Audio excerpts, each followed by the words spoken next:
Hi అండి, అందరికీ నమస్తే. ఈరోజు మనం నెల్లూరు చేపల పులుసు ఎలా తయారు చేసుకోవాలో చూద్దాం. దీనికి ఒక వెడల్పాటి కడాయి పెట్టుకొని దానిలో ఒక 100 గ్రామ్స్ ఆయిల్ వేసుకొని తాలింపు గింజలు, కరివేపాకు, పచ్చిమిరపకాయలు, ఉల్లిపాయలు వేసుకొని బాగా వేయించుకోవాలి. ఇవి వేగేలోపు నేను ఒక 200 గ్రామ్స్ చింతపండు తీసుకొని బాగా గుజ్జు చేసుకొని దానిలో 4 టేబుల్ స్పూన్లు కారం, 3 టేబుల్ స్పూన్లు ఉప్పు, కొంచెం పసుపు వేసి ఇలాగా చేసి పెట్టుకున్నాను.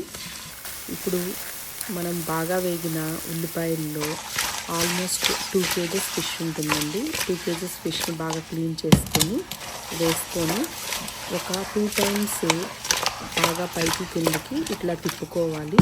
ఇలా తిప్పిన తర్వాత 5 మినిట్స్ అయిన తర్వాత ముందుగా మనం చేసి పెట్టుకున్న చింతపండు గుజ్జుని ఈ చేపల్లో వేసేసుకోవాలి. ఒక 10 నిమిషాలు ఉడికిన తర్వాత మనము ఒకసారి ఇలాగా తిప్పుకోవాలి. తిప్పుకొని మూత ఉంచుకొని ఒక 10 నుంచి 15 నిమిషాలు ఉడికించుకోవాలి.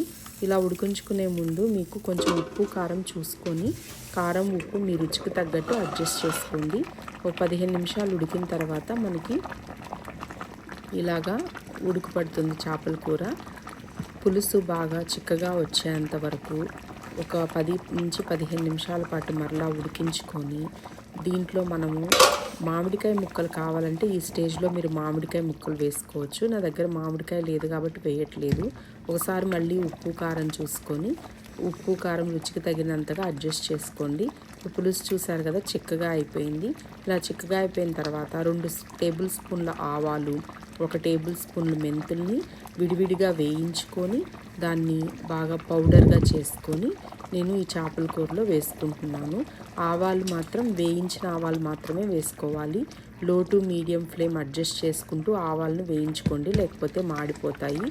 ఈ విధంగా వేసిన తర్వాత ఒక 10 నిమిషాల తర్వాత చూసారా పులుసు ఎలా చిక్కబడిపోయిందో, బాగా చిక్కబడిపోయింది. ఇలా చిక్కబడిన తర్వాత మరొక 5 నుంచి 10 నిమిషాల పాటు లో ఫ్లేమ్లో ఉడికించుకొని స్టవ్ వేసుకోవడం. అంతేనండి, చేపల కూర రెడీ అయిపోయింది. మీరు కూడా చేసుకొని టేస్ట్ ఎలా వచ్చిందో నాకు చెప్పండి.